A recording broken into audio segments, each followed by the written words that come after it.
منتظر تھے، جس میں شمعون کا ذکر میں آپ کے سامنے کر رہا ہوں، اور جس طرح سے حنا نبیہ کے بارے میں ہم پڑھتے ہیں۔ اسی طرح سے اعمال کی لوکا کی انجیل کے 24ویں باب میں ہم دیکھتے ہیں کہ 13ویں آیت سے میں پڑھتا ہوں، اور دیکھو اسی دن ان میں سے 2 آدمی اس گاؤں کی طرف جا رہے تھے جس کا نام اماؤس ہے، وہ یروشلم سے قریباً 7 میل کے فاصلے پر ہے، اور وہ ان سب باتوں کی بابت جو واقعہ ہوئی تھی آپس میں بات چیت کرتے جاتے تھے۔ جب وہ بات چیت اور پوچھ پاچھ کر رہے تھے تو ایسا ہوا کہ یسوع آپ نزدیک آ کر ان کے ساتھ ہو لیا، لیکن ان کی آنکھیں بند کی گئی تھیں کہ اس کو نہ پہچانے۔ اس نے ان سے کہا، یہ کیا باتیں ہیں جو تم چلتے چلتے آپس میں کرتے ہو؟ وہ غمگین سے کھڑے ہو گئے۔ پھر ایک نے جس کا نام کلیوپاس تھا جواب میں سے کہا، کیا تو یروشلم میں اکیلا مسافر ہے جو نہیں جانتا کہ ان دنوں میں اس میں کیا ہوا ہے؟ اس نے ان سے کہا، کیا ہوا ہے؟ انہوں نے اس سے کہا، یسوع ناصری کا ماجرا، جو خدا اور ساری امت کے نزدیک کام اور کلام میں قدرت والا نبی تھا، اور سردار کاہنوں اور ہمارے حاکموں نے اس کو پکڑوا دیا تاکہ اس پر قتل کا حکم دیا جائے، اور اسے مصلوب کیا۔ اگلی آیت جو میں آپ کے ذہن میں ڈالنا چاہتا ہوں وہ ہے، لیکن ہم کو امید تھی کہ اسرائیل کو مخلصی یہی دے گا، اور علاوہ ان سب باتوں کے اس ماجرے کو آج 3 دن ہو گیا، اور ہم میں سے چند عورتوں نے بھی ہم کو حیران کر دیا ہے، جو سویرے ہی قبر پر گئی تھی۔ جب اس کی لاش نہ پائی تو یہ کہتی ہوئی آئیں کہ ہم نے رویا میں فرشتوں کو بھی دیکھا، انہوں نے کہا وہ زندہ ہے۔ اور بعض ہمارے ساتھیوں میں سے قبر پر گئے اور جیسا عورتوں نے کہا تھا ویسا ہی پایا، مگر اس کو نہ دیکھا۔ اس نے ان سے کہا، آئے نادانوں، اور نبیوں کی سب باتوں کے ماننے میں سست اعتقادو، کیا مسیح کو یہ دکھ اٹھا کر اپنے جلال میں داخل ہونا ضرور نہ تھا؟ پھر موسیٰ سے اور سب نبیوں سے شروع کر کے سب نوشتوں میں جتنی باتیں اس کے حق میں لکھی ہوئی ہیں وہ ان کو سمجھا دیں۔ تو یہاں ہم دیکھتے ہیں کہ یہ خدا کے بندے ایک امید لگائے ہوئے تھے کہ یسوع مسیح نے جو 3 سال تک دن رات میں گلی کوچوں میں دیہاتوں میں ہر جگہ پر ایک بڑی مصروف بشارتی خدمت کی، خوشی کی بشارت دی، لوگوں کو خدا کی راہ بتائی، اپنے بارے میں بتایا، نجات کے حصول کے بارے میں بتایا، لیکن وہ تو اب مصلوب ہو گیا ہے، وہ تو اب قتل ہو گیا ہے، اور اب تو 3 دن بھی 3 دن ہو گیا ہے۔ ہمیں تو یہ امید تھی کہ یہ جو کام اور کلام میں قدرت والا نبی ہے یہ اسرائیل کو مخلصی یعنی نجات دے گا، لیکن اب کیا ہوگا؟ تو وہ مایوس تھے، وہ غمگین تھے۔ پھر خداوند یسوع مسیح نے آگے بھی چل کر لکھا ہے ان کے ذہنوں کو کھولا تاکہ کتاب مقدس کی باتوں کو سمجھیں۔ خداوند یسوع مسیح ان وقتوں میں بھی انسانوں کی امید تھی، خاص طور پر اسرائیل کی امید تھی، خاص طور پر اسرائیل کی امید تھی جس کا ہم ذکر پڑھ رہے ہیں شمعون بزرگ کے حوالے سے، حنا نبیہ کی زبان سے، اور پھر یہ 2 مرد جو کہ اماؤس کی سڑک پر مسیح کے مصلوب ہونے کے بعد سفر کرتے ہوئے جا رہے تھے، اسی ٹاپک پر گفتگو کرتے جا رہے تھے، وہ اپنی اور اپنی قوم کو جو امید حاصل تھی وہ اس کا اظہار مسیح کے سامنے کر رہے تھے۔ متی کی معرفت لکھی گئی انجیل کے 12ویں باب کی 21 آیت سے ہمیں پتہ چلتا ہے کہ یسوع مسیح نہ صرف اسرائیل کی امید تھی بلکہ لکھا غیر قومیں بھی اس سے امید رکھیں گی۔ غیر قوموں کی بھی یسوع مسیح امید تھی اور امید ہے، اور اس سچائی کا اسرائیل تو اپنی جگہ ایک قوم ہے، مگر یسوع جو غیر قومیں جو اس سے امید رکھیں گے اس کے سب سے بڑے گواہ اس وقت ہم اس چرچ میں اور اس ملک میں بستے ہیں۔ اگر ہم اپنے آباء و اجداد کی تاریخ، اپنا شجرہ نسب دیکھیں تو ہمیں ماننا پڑے گا کہ پاکستان یا اس وقت کا ہندوستان جب تک کہ 18ویں صدی تک وہ مشنری یہاں نہیں آیا تھا، اور پھر 14ویں 15ویں صدی میں کچھ فادر صاحبان آئے تھے بڑے صغیر میں، اس سے پہلے ہمارے خطے میں ایک بھی کرسچن نہیں تھا، ایک بھی مسیحی نہیں ہوگا، جب تک کہ انہیں وہ خوشخبری جو آج صبح پہلے کرنتھیوں اس کے 15ویں باب کی پہلی آیت میں ہم نے پڑھی ہے کہ اب آئے بھائیو میں وہی خوشخبری تمہیں دیتا ہوں۔ وہ خوشخبری کیا ہے؟ مسیح ہمارے گناہوں کی خاطر موا، پھر دفن ہوا، اور پھر وہ تیسرے دن مردوں میں سے جی اٹھا۔ اب یہ وہ خوشخبری ہے جس کی ساؤل نے، جو بعد میں بزرگ پولس رسول کہلائے، انہوں نے اس خوشخبری کی سخت کیا کی تھی؟ مخالفت کی تھی۔ لیکن یہاں گواہی دیتے انہوں نے کیا کہا؟ یہ خوشخبری مجھے پہنچی اور پھر میں آپ کو پہنچا رہا ہوں۔ ان کو کب اور کن حالات میں پہنچی تھی؟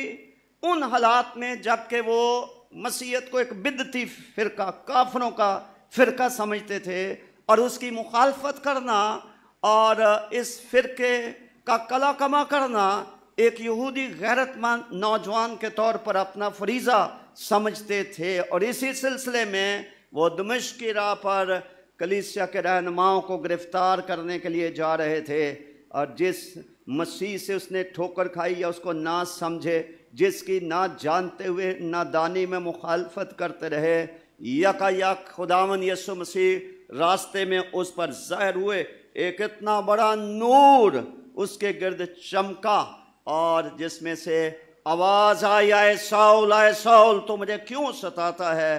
اور پھر جب انہوں نے پوچھا کہ اے خداوند تو کون ہے، جب انہوں نے کہا میں یسوع ناصری ہوں جسے تو ستاتا ہے، تو پھر وہاں سے ساؤل تک یہ خوشخبری پہنچی۔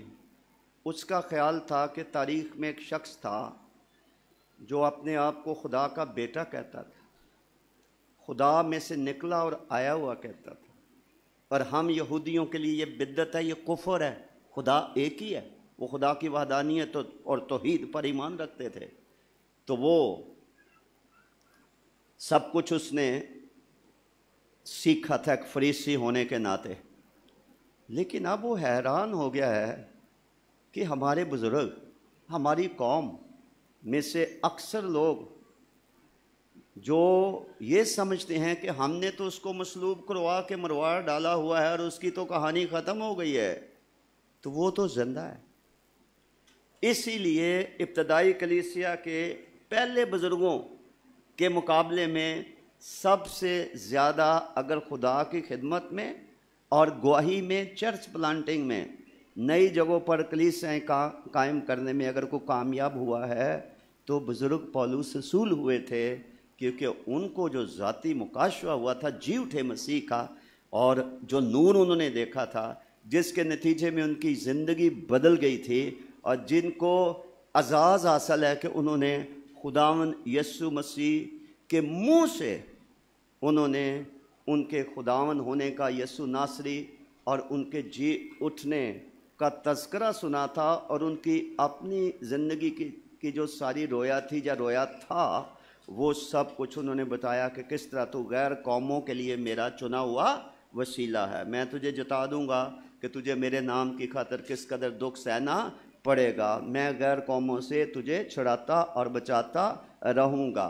اور وہ ساری عمر چھوٹے اور بڑے کے سامنے، عام پبلک کے سامنے، حاکموں، بادشاہوں، گورنروں، شہنشاہوں کے سامنے وہ مسیح کی گواہی دیتے رہے۔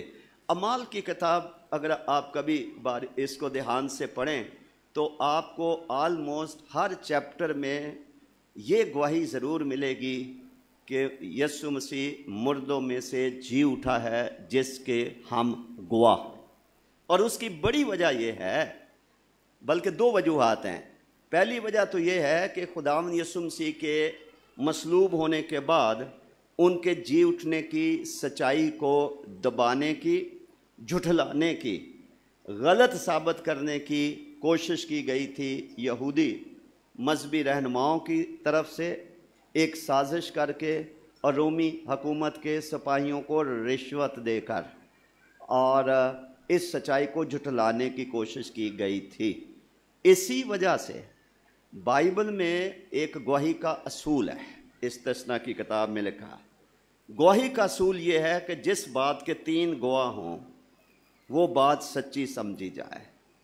اب اگر خداوند یسوع مسیح مردوں میں سے جی اٹھنے کے بعد 3 دفعہ کسی نہ کسی کو نظر آ جاتے تو ان کے مردوں میں سے جی اٹھنے کی سچائی پر مہر ثابت کرنے کے لیے 3 دفعہ ان کا ظہور جو تھا وہ کافی تھا۔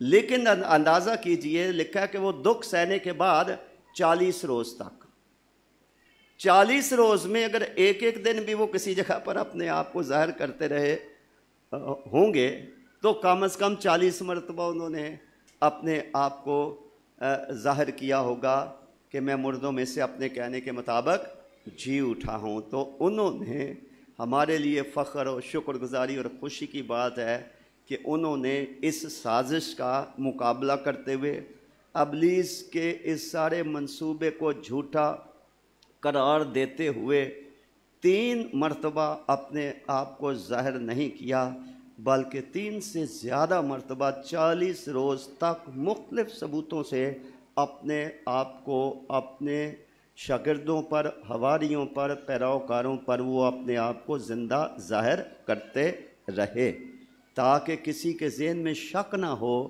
کہ نہ جانے وہ جی بھی اٹھا ہے یا نہیں جی اٹھا۔ ہم اس کے شاگردوں کی بات کا یقین کریں یا ان رومی سپاہیوں کا یقین کریں جنہوں نے کہا تھا کہ ہم قبر پر پہرا دیتے دیتے سو گئے تھے، تو اس کے شاگرد آئے اور اس کی لاش کو چرا کر لے گئے، بعد میں مشہور کر دیا کہ ہمارا استاد مردوں میں سے جی اٹھا۔ تو ہم کس کی بات کا یقین کریں؟ اسی لیے خداوند نے بار بار اپنے آپ کو ان پر ظاہر کیا۔ اور میں پہلے بھی آپ کو بتا چکا ہوں کہ ہمارے برے صغیر میں خاص طور پر اور اسلامی دنیا میں خاص طور پر جہاں جہاں غیر قوموں میں سے لوگ خداوند یسوع مسیح کے پاس آئے ہیں، ان میں سے اکثریت کی گواہی یہ ہے کہ انہوں نے جی اٹھے مسیح کا کیا کیا ہے؟ دیدار کیا ہے۔ وہ ہماری منادی سے تبدیل نہیں ہوئے، ہماری کوشش سے وہ تبدیل نہیں ہوئے ہیں۔ بہتوں کی گواہیاں جو ہیں تاریخ کا حصہ بن گئی ہیں، جنہوں نے بتایا کہ ہم نے خواب میں حضرت عیسیٰ علیہ السلام کو دیکھا، ہم نے اور کئی طریقوں سے ان کو دیکھا، انہوں نے ہمیں بشارت دی اور ہم نے اپنی زندگی ان کے سپرد کر دی۔ تو ایک تو یہ ایک بڑی وجہ تھی مسیح کے جی اٹھنے کی اور اپنے آپ کو زندہ ظاہر کرنے کی۔ دوسری وجہ کا ذکر بزرگ پولس رسول کرنتھس کی کلیسیا کو لکھے گئے پہلے خط کے 15ویں باب میں کرتے ہیں، اور وہ یہ کہہ رہے ہیں، وہ کہہ رہے ہیں کہ اگر ہم صرف اس زندگی میں مسیح میں امید رکھتے ہیں تو دنیا کے سب سے زیادہ بد نصیب لوگ ہیں۔ کہنا وہ کیا چاہتے ہیں کہ مسیح کی امید چند روزہ نہیں ہے، بلکہ اس کے مردوں میں سے جی اٹھنے کے بعد، مرنے کے بعد جو زندگی ہے اس کی بھی ایمانداروں اس نے تمہیں کیا دی ہے؟ امید دی ہے۔ انہوں نے یہ بات کیوں لکھی کہ اس وقت کچھ دنا قسم کے لوگ یہ اعتراض کرتے تھے اور اس دعوے کو غلط قرار دینے کی کوشش کر رہے تھے، یہ کہہ کر مردے نہیں جی اٹھتے۔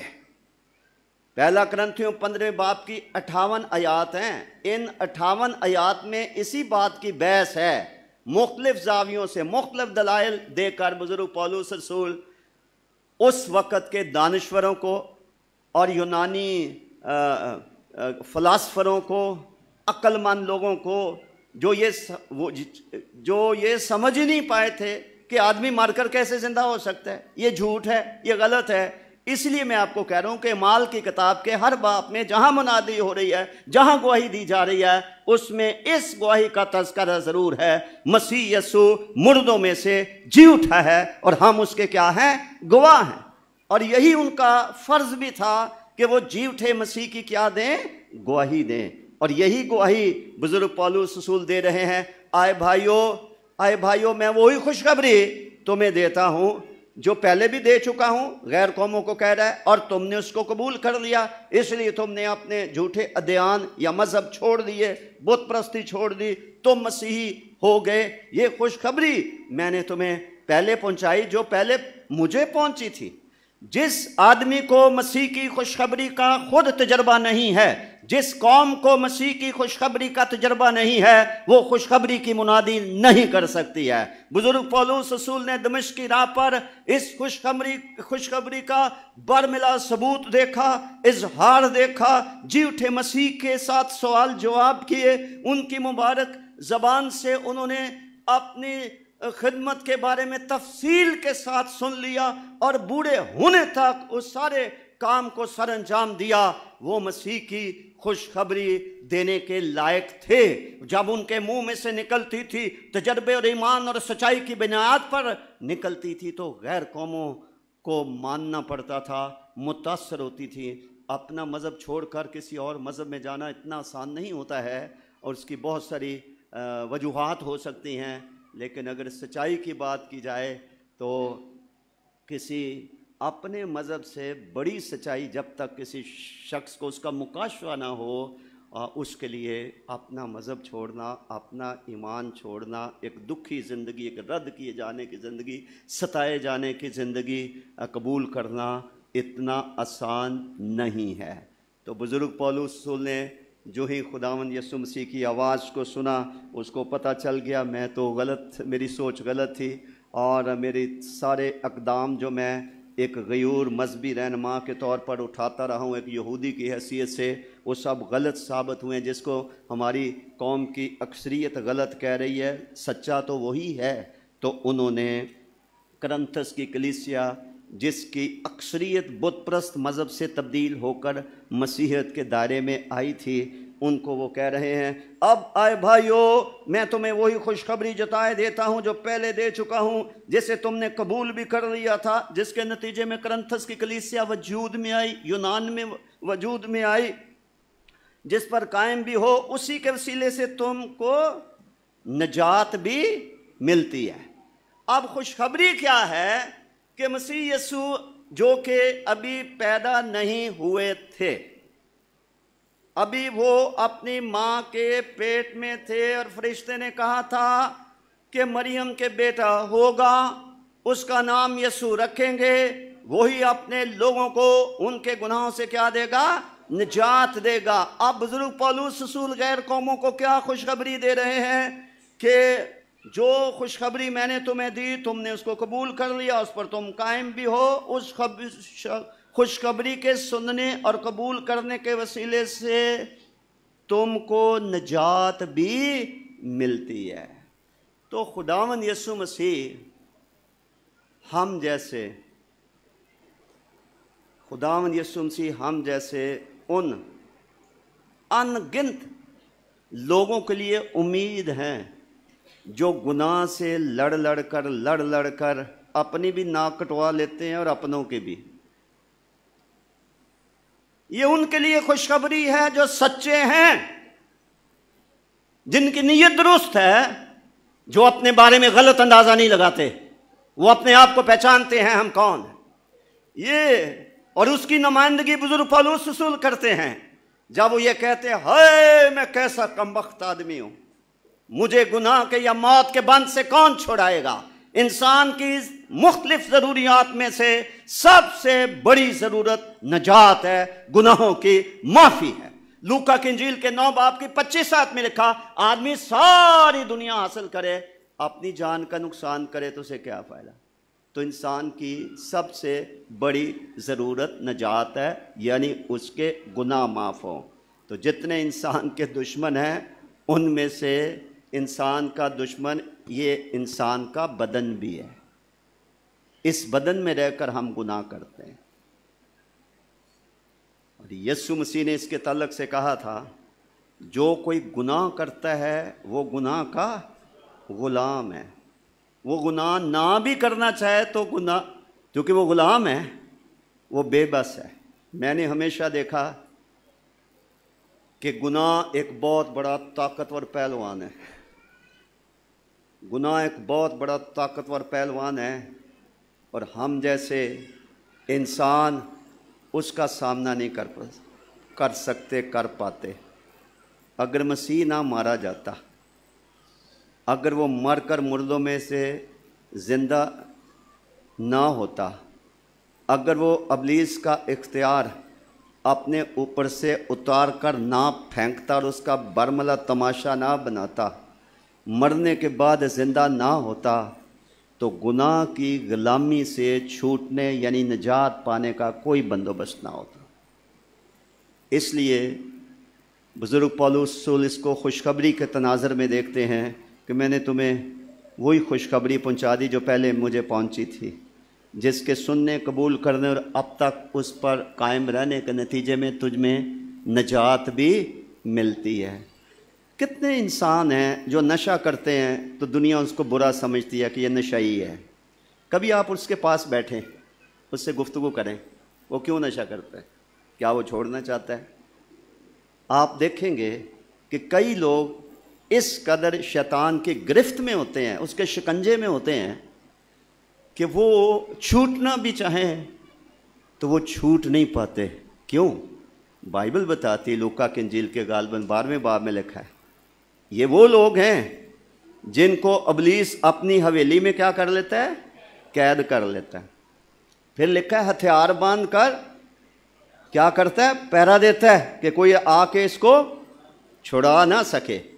لیکن وہاں ہی لکھا ہے کہ ضرورت کیا ہے کہ وہ زور آور جو ابلیس ہے، کوئی اس سے زیادہ زور آور آئے اور پہلے اس کو ہرائے، اور پھر جن کو اس نے قید کیا ہوا ہے ان کو چھڑائے۔ اور یہ خداوند یسوع مسیح ہے، وہ زور آور ابلیس ہے جو انسانوں کو مختلف خواہشات میں غلطیاں کروا کے، گناہ کروا کے، بدیوں میں دھکیل کر، اپنے گرفت میں لے کر، اپنا غلام بنا کر، ان کی زندگی یا ان کی گاڑی کا سٹیئرنگ اپنے ہاتھ میں پکڑ کر اور ہوا کی عمل داری کا حاکم بن کر، نافرمانی کی روح بن کر ان کے اندر داخل ہو جاتا ہے۔ سرکشی، بغاوت، نافرمانی، خدا سے دور بھاگنا، ٹھیک ہے، اس طرح کہ ان کی حالت کر دیتا ہے۔ ان کے لیے خوشخبری ہے، ایک زور آور ہے جو ابلیس زور آور سے بھی زیادہ زور آور ہے، جو مر کر جی اٹھا، جس کی تو دنیا میں کہیں مثال ملتی نہیں ہے کہ کوئی شخص یہ کہے کہ میں مرنے کے بعد، اور پھر ٹائم دے، کچھ 100 سال کا ٹائم دے دے، 50 سال کے، اس کے بعد میں جی اٹھوں گا، تو ہم میں سے بھی کئی مر چکے ہوں گے۔ لیکن انہوں نے تھوڑا سا وقت، تیسرے دن میں تیسرے دن جی اٹھوں گا۔ اب اس مقدس کو ڈھا دو گے تو میں 3 دن میں اس کو کیا کر دوں گا؟ کھڑا کر دوں گا۔ تو خداوند یسوع مسیح کا مردوں میں سے جی اٹھنا، جہاں اسرائیل کی امید تھی اور وہ نہ سمجھ سکے، مایوس ہو گئے کہ وہ تو بیچارہ قتل ہو گیا، ہمیں تو امید تھی وہی نجات دے گا، تو یہ نجات دہندہ مردوں میں سے جی اٹھنے کے بعد انسان کی صورت میں جی اٹھا مسیح اماؤس کی سڑک پر ان پر ظاہر ہوا اور ان کو بتایا کہ وہ قتل ضرور ہوا ہے، لیکن انبیاء کی کتابوں میں یہ بھی لکھا ہے کہ وہ جی اٹھے گا، وہ جی اٹھے گا۔ اور یہ اسرائیل کی بھی امید ہے، غیر قوموں کی بھی امید ہے۔ آج ہمیں ان تمام مشنریز کے لیے بھی خدا کا شکر ادا کرنا چاہیے جنہوں نے ہمارے دادوں پردادوں کو یہی خوشخبری سنائی کہ مسیح کتاب مقدس کے مطابق خام خواہ نہیں ظلم اٹھا کے مر گیا، اس کا ایک مقصد تھا، لکھا ہے وہ ہمارے گناہوں کی خاطر ہوا کہ ہمیں نجات دے سکے، وہ ہمارے گناہوں کی خاطر ہوا، پھر وہ دفن ہوا، پھر وہ تیسرے دن اپنے کہنے کے مطابق مردوں میں سے جی اٹھا۔ یہ وہ خوشخبری ہے جو 2000 سال پہلے کرنتھس کے بت پرست لوگوں کو بزرگ پولس رسول نے دی۔ 200 سے 250 سال پہلے ہمارے باپ دادا کو مشنریوں نے دی، اسکینڈینیوین ڈینش مشنریوں نے، برٹش مشنریوں نے، ٹھیک ہے، اسپینش مشنریوں نے، فادروں نے اکبر کے دربار میں فادر صاحبان 15ویں صدی میں انجیل کا پیغام لے کر پہنچے تھے. پھر ولیم کیری 18ویں صدی میں ہندوستان میں. آج یہ خوشخبری اگر ہمارے باپ دادوں کو پردادوں کو نہ سنائی گئی ہوتی تو آج ہم اس کلیسیا میں کہاں بیٹھے ہوتے؟ آج اس گرجا گھر کا وجود کبھی بھی نہ ہوتا. وہ خوشخبری ہے. سو آج دینے والے بھی مبارک ہیں جنہوں نے ہمارے باپ دادا تک وہی خوشخبری پہنچائی جو بزرگ پولس نے کرنتھس کی کلیسیا کو پہنچائی، اور ہمارے باپ دادا بھی تعریف کے مستحق ہیں جنہوں نے اس خوشخبری کو سینے سے لگایا، قبول کیا، نقصان اٹھایا اور حقارت کا سامنا کیا، رد کیے جانے کا سامنا کیا. کئی طرح کے القاب جو ان کو دیے جاتے رہے انہوں نے اس کی پرواہ نہیں کی ہے، اور وہ خداوند یسوع مسیح کی صلیب کے پیغام کے علمبردار بنے. غیر قوموں میں سے بھی لوگ آئے، اعلیٰ ذات کے لوگوں میں سے بھی آئے، نیچ ذاتوں سے بھی لوگ آئے، اور انہوں نے جنہوں نے امید کا پیغام سنا تھا انہوں نے اس امید سے فائدہ اٹھایا. اب خداوند یسوع مسیح نہ صرف اسرائیل کی امید، نہ صرف وہ غیر قوموں کی امید، نجات حاصل کرنے کے لیے جس سے اس وقت بھی لوگوں کو نجات ملتی تھی، آج سے 200-400-500 سال پہلے بھی انسانوں کو نجات ملتی تھی، آج کے دن تک نجات ملتی جاتی ہے. یہی چرچ، یہی کلیسیا 20-25 افراد پر مشتمل، یہ سامنے جو دوار آپ کو نظر آ رہی جہاں کالے پنکھے لگے ہوئے اس کے ساتھ ایک کرائے کا حال تھا. یہاں پر 20-25 لوگ عبادت کیا کرتے تھے بزرگ بھائی جان سلونی کی سربراہی میں. لیکن اعمال کی کتاب میں لکھا ہے جتنوں نے اس کا کلام قبول کیا انہوں نے کیا کیا؟ بپتسمہ لیا، اور 3000 کے قریب لوگ ان میں مل گئے. ابتدائی کلیسیا کی بات ہے. آگے لکھا ہے جو نجات پاتے جاتے تھے خدا ہر روز ان کو کلیسیا میں کیا کر دیتا تھا؟ شامل کر دیتا تھا. تو آج پاکستان میں کلیسیا کا وجود، پاکستان کے مختلف شہروں میں کلیسیا کا وجود مسیح کے جی اٹھنے کے نتیجے میں انسان کو نجات دینے کا ثبوت ہے. کیونکہ جو نجات پاتے جاتے تھے، جو نجات پاتے جاتے ہیں، جو نجات پاتے جاتے رہیں گے، وہ نجات پانے کے بعد کلیسیا میں کیا ہو جائیں گے؟ شامل ہوتے جائیں گے. اور کلیسیا اعمال کی کتاب میں بھی ہم پڑھتے ہیں شمار میں بڑھتی گئی. آج 2000 سال گزر گئے ہیں، کیا آج کلیسیا شمار میں نہیں بڑھ رہی ہے؟ گو کہ اس کے شمار کو کنٹرول کرنے کے لیے قوانین اور بہت رکاوٹیں ساری دنیا میں کھڑی کی جاتی ہیں، لیکن کلیسیا کو نجات دینے والا مر گیا تھا، جی اٹھا ہے، اور پھر وہ مرنے کا نہیں. وہ کل، آج، بلکہ اب تک کیا ہے؟ یکساں ہے. سو ان کے جی اٹھنے کی خوشخبری یہ ہے کہ انسان کو نجات مل سکتی ہے. اور اس بات کو تو شاید میرے لیے آپ کو سمجھانا مشکل ہو. میں اتنا ہی کہوں گا کہ جو زیادہ گناہ گار ہے اور اس کو نجات ملی ہے وہی نجات کی قدر کرتا ہے. مسیحوں نے تو اس کو مذاق بنایا ہوا ہے نا. یہ تو جب ہوگا نا خدا بھیڑوں اور بکریوں کو جدا کرے گا تو کلیسیا میں سب لوگ نہیں اوپر جائیں گے. یاد رکھو، عدالت ہونی ہے، اور مسیح کے جی اٹھنے کا عدالت کے ساتھ بڑا تعلق ہے. لکھا ہوا ہے، لکھا ہے آدمیوں کے لیے ایک بعد مرنا اور اس کے بعد عدالت کا ہونا ضرور ہے. خدا نے اپنے بیٹے یسوع مسیح کو مردوں میں سے زندہ کر کے اس کو مقرر کیا ہے کہ وہ زندوں اور مردوں کا کیا ہو؟ منصف ہو، ان کی عدالت کرے. یہ بڑے دن پر اور ایسٹر پر مختلف قسم کی نمائشی اور ظاہری خوشیاں کا اظہار کر لینا، اس سے تو کوئی کسی کو نہیں روک سکتا. اصل بات یہ ہے کہ ان سچائیوں سے ہم نے کہاں تک فیض اٹھایا ہے، فائدہ اٹھایا ہے، اور انہوں نے ہماری زندگیوں میں اثر کیا ہے. اگر مسیح جی اٹھا ہے تو جہاں ہمیں فخر ہے کہ اس کی قبر خالی ہے، وہاں ہمیں اس بات کا خوف بھی ہونا چاہیے کہ مسیح نے عدالت بھی کرنی ہے۔ وہ زندوں اور مردوں کا منصف مقرر ہوا مردوں میں سے جی اٹھنے کے سبب سے، اور خدا نے اسے کیا۔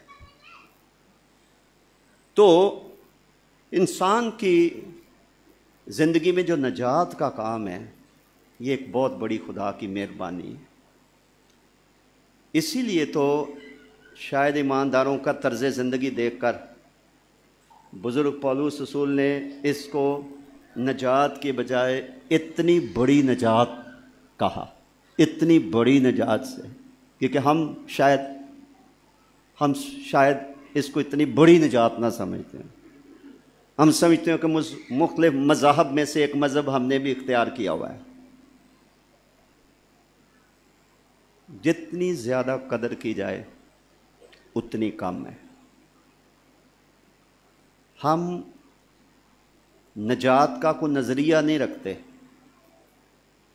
ہم نجات کی صرف امید نہیں رکھتے، ہمیں روئے زمین پر نجات کا تجربہ خدا نے دیا ہے۔ اس کا ایک ثبوت ہے کلام میں ملتا، اور وہ ہے چینجڈ لائف، تبدیل شدہ زندگی۔ جو شخص جاننا چاہتا ہے کہ میں نجات یافتہ ہوں یا نہیں ہوں، سادہ سا طریقہ بائبل میں لکھا، میری طرف سے نہیں، بائبل میں لکھا۔ وہ کیا ہے؟ تبدیل شدہ زندگی۔ اس بات کا ثبوت ہے کہ خدا نے ہماری توبہ قبول کر لی ہے، ہمیں نجات میں تبدیل شدہ زندگی۔ اگر آپ چاہیں کہ میں آپ کو بائبل میں سے بتاؤں تو میں آپ کو زکئی کی زندگی کی مثال دے سکتا ہوں۔ حرام کی کمائی سے ناجائز دولت کما کے اکٹھی کر کے، اور وہ گناہ گار ہے، نجات نہیں ہے، باقی دنیا جہان کی ہر ایک چیز ہے۔ لیکن جب خداوند کے ساتھ اس کا آمنا سامنا ہوا، انہوں نے اس کو راہ نجات بتایا، اور وہ سمجھ گیا کہ دولت ہر جگہ کام نہیں آتی ہے۔ اور جب اس نے خداوند یسوع نے جو بشارت اسے دی اس کو قبول کر لیا، تو فوراً خداوند یسوع نے کہا آج اس گھر میں کیا آئی ہے؟ یہ نہیں ہے کہ روز محشر کے دن نجات ملے گی، آج اس گھر میں نجات آئی ہے۔ اس کا ثبوت کیا ہوا؟ جو شخص پیسے کا غلام تھا، جس کا خدا پیسہ تھا، جس کی کمزوری روپیہ پیسہ اور دولت تھی، اس نے کیا کیا ہے؟ اپنا آدھا مال غریبوں کو بانٹ دیا ہے۔ جس کا ناحق لیا تھا اس کو چوگنا ادا کیا ہے۔ یہ تبدیل شدہ لائف ہے۔ سامری عورت، نجات کا ثبوت، تبدیل شدہ زندگی۔ اپنے گاؤں میں جا کر ایک مبشرہ کی حیثیت سے وہ مسیح کے بارے میں لوگوں کو بتانے لگی۔ لکھا ہے بتیرے اس سامری عورت کے کہنے سے مسیح پر ایمان لے آئے۔ یہ پولس رسول ہے جو کبھی ساؤل کہلاتا تھا اور کلیسیا کو ستاتا تھا۔ جب نجات مل گئی تو اس کا یہ دائی بن گیا، اس کا گواہ بن گیا، اس کے حق میں منادی کرنے لگ گیا۔ چینج لائف، تبدیل شدہ زندگی۔ اسی لیے لکھا ہے اگر کوئی مسیح یسوع میں ہے تو وہ نیا مخلوق ہے، پرانی چیزیں۔ اگر کسی نے ہلکی پھلکی توبہ کی ہوئی ہے، بپتسمہ لیا، لائف چینج نہیں ہوئی، سمجھو آپ کو نجات نہیں ملے، آپ کی توبہ صحیح نہیں تھی۔ جس شخص کی توبہ صحیح ہے، حقیقی پچھتاوا ہے، گناہوں سے نفرت ہو گئی ہے، پولس کی طرح اپنے آپ کو کمبخت کہنے لگا ہے اور ہوشنا پکارتا ہے کہ کرم کر کے مجھے نجات دے، اور اس کو جو نجات ملی ہے اس کے لیے وہ بڑی نجات ہونی چاہیے، اور اس کی دن رات شکر گزاری ہونی چاہیے۔ تو مسیح میں کہ مردوں میں سے جی اٹھنے کا جو سب سے بڑا فائدہ تمام دنیا کے انسانوں کو ہوا اور آج بھی ہو سکتا ہے، وہ ہے کہ اس کے جی اٹھنے کے نتیجے میں انسانوں کے لیے نجات کا بندوبست ہوا ہے، جس کے ہم گواہ ہیں۔ ہم نے یہ پیغام سنا اور ہمیں اپنے اپنے وقت پر زندگی کے تبدیل ہونے، نئے سرے سے پیدا ہونے، پرانی انسانیت کو اتار پھینکنے کا تجربہ ہوا۔ پرانی چیزیں جاتی رہیں، وہ گناہ جو ہم چھوڑ ہی نہیں سکتے تھے، ہم سے چھوٹتے ہی نہیں تھے، اب ہم ان کا ذکر کرنا بھی شرم کی بات سمجھتے ہیں۔ نجات ملتی ہے۔ اس کے بعد انسانوں کا ایک اور بڑا مسئلہ ہے، اور وہ ہے بدی کی طاقتیں، شیطانی قوتیں، بد ارواح۔ کیونکہ دنیا میں دو بادشاہتیں کام کرتی ہیں، ایک یسوع مسیح کی بادشاہت ہے جو روشنی کی بادشاہت ہے، ایک تاریکی کی بادشاہت ہے جس کا حاکم ابلیس اور شیطان ہے۔ تو یہ دونوں بادشاہتیں آپس میں مزاحمت کرتی ہیں، ٹکراؤ کرتی ہیں۔ خداوند چاہتا ہے کہ لوگ اس کی بادشاہت سے نکل کر مسیح کی بادشاہت میں آ جائیں۔ شیطان لوگوں کو روکتا ہے کہ وہ اس سے بے وفائی نہ کریں، وہ مسیح کے پاس جا کر زندگی نہ پائیں، کثرت کی زندگی نہ پائیں۔ تو یہ دونوں جو ہیں وہ آپس میں ٹکراتی ہیں، پیرلل چل رہی ہیں، اور یہ مخالف قوتیں انجیل کے پیغام کو پھیلانے میں اور مسیح کے کفارے کا فیض لوگوں تک پہنچنے میں رکاوٹ کا باعث بنتی ہیں۔ مسیح کے جی اٹھنے کی ایک برکت یہ بھی ہے کہ خداوند یسوع مسیح نے ابلیس کی تمام قوتوں کو شکست دے کر ایمانداروں کو فتح دی ہے، اپنی فتح میں سے ان کو فتح دیا ہے۔ اب آپ کے پڑوس میں کوئی جادوگر رہتا ہو، آپ اگر خداوند کے ساتھ صحیح سے چلتے ہیں، آپ پہ نہیں جادو چل سکتا، آپ پہ نہیں جادو چل سکتا۔ کئی لوگ، عبرانیوں کے خط میں لکھا ہے کہ مسیح نے اپنی موت کے وسیلے سے ان سب کو رہائی دی جو عمر بھر موت کے خوف میں تھے۔ کس کی طرف سے؟ ابلیس کی طرف سے۔ اگر آپ بت پرست مذاہب کو دیکھیں اور اپنے ملک میں آپ شیطانی قوتوں اور ان کے کہہ لیں اڈوں کو آپ دیکھیں، آپ حیران ہو جائیں گے، آپ حیران ہو جائیں گے کہ وہ انسان جو خدا کی صورت اور شبیہ پر خلق ہوا ہے، کس طرح سے بدروہیں ان کو اپنی انگلیوں پر نچا رہی ہیں۔ مزاروں پہ چلے جائیں، ادھر ادھر دیکھ لیں، آپ کو احساس ہو جائے کہ مسیح کی نجات کتنی بڑی برکت ہے، اور پھر مفت ہے، فضل سے ہے، کوئی اس کے لیے ہم نے کچھ نہیں کیا، خدا کے رحم اور اس کے فضل کی دولت کے باعث مفت میں ہم راست باز ٹھہرائے جاتے ہیں جب ہم اس کے کہہ لیں کہ کفارے کو قبول کر لیتے ہیں، اس پر ایمان لے آتے ہیں۔ گناہوں سے چھٹکارا کبھی ممکن نہ تھا اگر مسیح مرنے کے بعد مردوں میں سے جی نہیں اٹھتے ہیں۔ ابلیسی قوتوں سے کیوں مسیحی، ضروری نہیں کہ کوئی پاسٹر ہو یا کوئی پادری ہو وہی کسی بدروح کو جھڑک سکتا ہے، عام مسیحی جو خدا کے ساتھ راستی سے چلتے ہیں وہ بدروہیں نکال سکتے ہیں۔ لکھا ایمانداروں کے درمیان یہ معجزے ہوں گے، وہ میرے نام سے بدروہیں نکالیں گے۔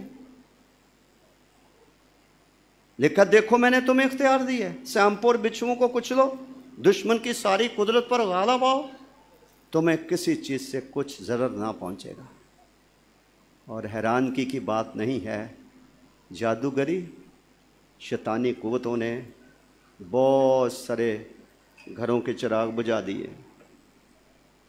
انسانی زندگی کے اندر بہت ساری تباہی بربادی اندیکھی دنیا میں ہوتی ہے تاریکی کی قوتوں کی وجہ سے، جن کا عام انسان کو تو پتہ بھی نہیں چلتا۔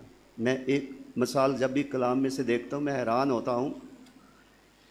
ایک بزرگ عورت ہے اور وہ خداوند کے سامنے آئی ہے، اور مسیح نے حکم دے کر اس میں سے بدروح نکالی۔ لکھا ہے بدروح کے سبب سے اس کو، یعنی بدروح نے اس کو کبڑا کر رکھا تھا۔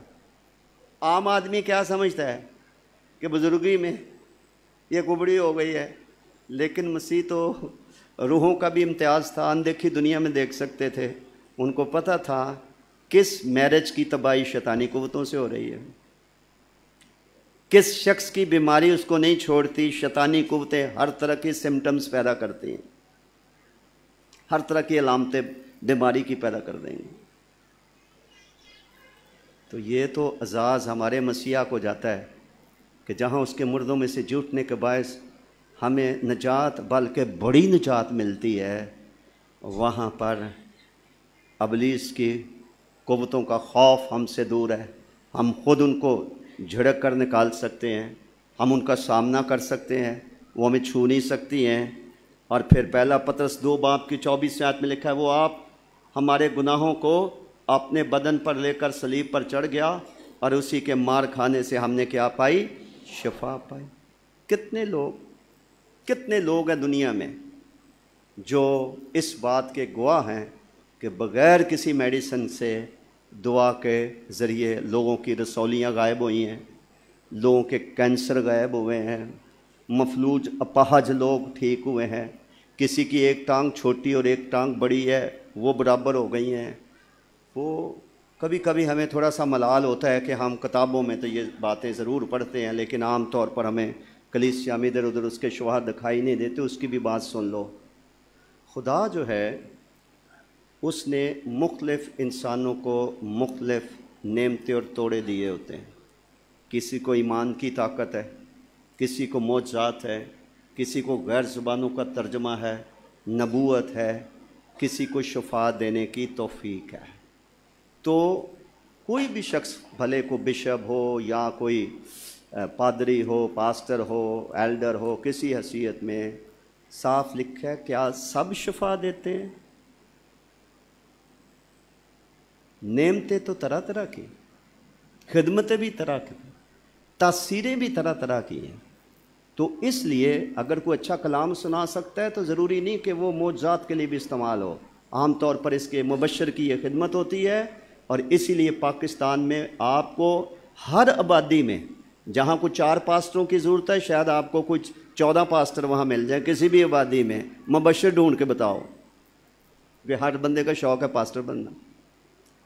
مبشر کو ایک حاملہ عورت کی طرح روحیں جیتنے کے درد لگتے ہیں، وہ تڑپتے ہیں خدا کے زور کہ کوئی شخص ہمارے وسیلے سے نجات پائے، اور انہی کو خدا، بھلے وہ فلپس مبشر ہو، اعمال کی کتاب میں اس کا ذکر ہے، بدرویں نکلی ہیں، جادوگر گھٹنے ٹیک گئے ہیں کہ آپ کے اندر جو قوت ہے وہ ہم سے بہتر ہے، بڑی ہے۔ تو اس لیے کلیسیا کا پرابلم یہ ہے کہ کلیسیا میں جن خدمات کی کمی ہوتی ہے اس کے لیے دعا کی ضرورت ہے کہ خدا کلیسیا میں شفا دینے والے کھڑے کرے، انبیاء کھڑے کرے۔ صاف لکھا ہے افسیوں 4:11 آپ پڑھیں تو وہاں لکھا ہے اسی نے بعض کو رسول، بعض کو نبی، بعض کو مبشر، بعض کو، بار بار بعض کا وہاں لفظ لکھا ہے، سارے نہیں ہو سکتے جن کو وہ بناتا ہے۔ بعض کو چرواہا، بعض کو استاد بنا کر دے دیا، یعنی کلیسیا کو دے دیا، خدمت گزاری کا کام کیا جائے اور مسیح کا بدن ترقی پائے۔ اب ہر کلیسیا میں آپ ایک سے زیادہ پاسٹر دیکھیں گے، اپوسل کدھر ہے، پروفٹ کدھر ہے، ایونجلسٹ کدھر ہے، استاد کدھر ہے؟ تو یہ ایک بڑا المیہ ہے کہ ہم ہیں لکیر کے فقیر۔ لوگوں نے ٹی وی شروع کیے تو ہم کرسچن ٹی وی شروع کر دیے، لوگوں نے بائبل سکول شروع کیے تو ہر گلی محلے میں بائبل سکول شروع کر دیے، لوگوں نے کسی نے مشن کی بات کی، مشن کے سینٹر ٹرین کے کھل گئے۔ جو کام خدا کی آواز کے بغیر ہے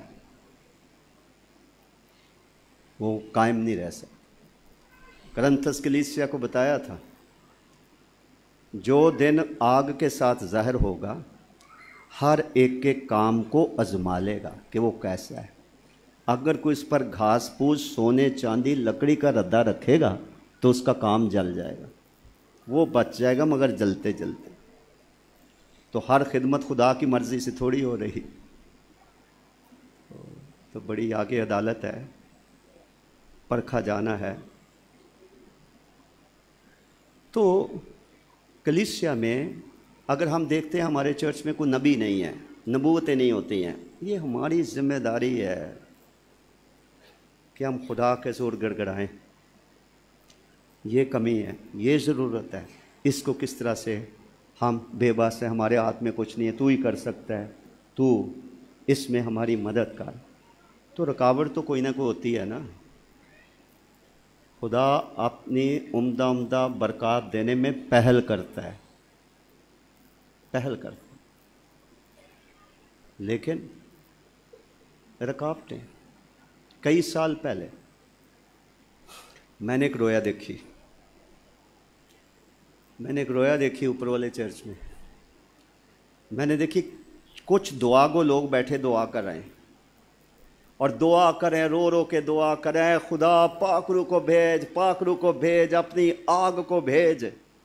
تو چند لوگ ہیں وہ دعا کر رہے ہیں، ان کے دعا کے نتیجے میں نے رویا میں دیکھا کہ خدا کی آگ آئی ہے اور آ کر جیسے یہ ہمارے پنکھے چل رہے ہیں یہاں پر آ کر رک گئی ہے، نیچے جو دعا کرے تھے ان کو نہیں چھوا۔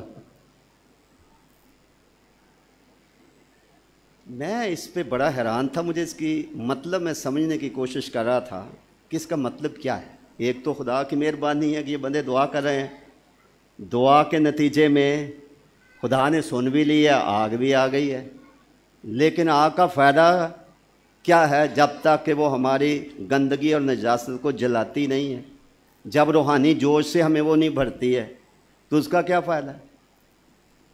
میں سوچتا رہا، میں نے خود دعا شروع کی، میں نے دعا شروع کی کہ خداوند ہم بھی چاہتے ہیں کہ کراچی میں مختلف گروپ بن گئے ہیں، وہ دعائیں کرتے ہیں، بیداری آئے، پاک روح آئے،